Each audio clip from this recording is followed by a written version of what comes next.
I think what most people don't know about me is I was born in a really lower middle class family, and born in Texas. My dad was in the Air Force, and so I lived in 5 states by the time I was 6 and have very little memory of it. But we settled in Wheeling, West Virginia, where I grew up primarily. And my father was somewhat abusive, and so my mother divorced him. And I got a stepfather who really raised me from the time I was about 6 until graduate high school.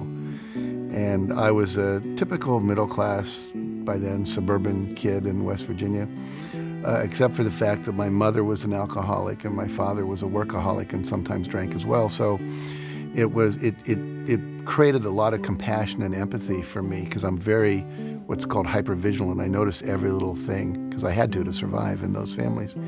And also, I think I have a huge sensitivity to pain, and that was really how I got started. The Chicken Soup for the Soul books, which really catapulted my career, those came about when one of my students at some lecture I was giving said, "You know that story about the puppy you just told?" And I said, "Yeah." She said, "Is that in the book anywhere?"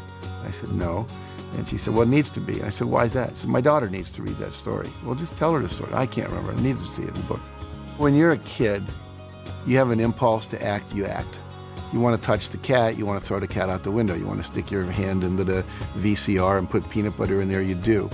The problem is, as we're growing up, we get conditioned by our parents and our caretakers and our siblings and our teachers and coaches and nuns and all these different people that come into our life.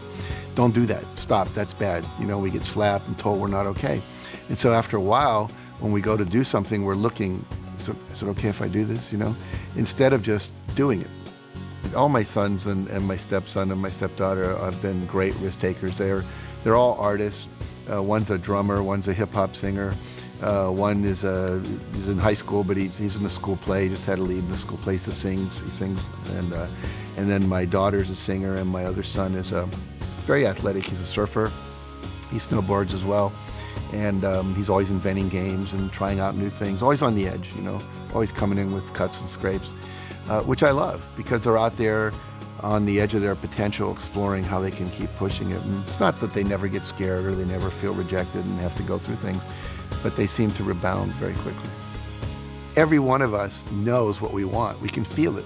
I'll just tell people, if you could have anything you want and there were no limitations, what would you do? And everyone has an answer. Little kids, big adults.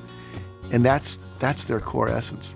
And if we all just fully do that which we're passionate about and understand the principles for how to bring that into being, then I believe the world will work perfectly. And that's why I do what I do.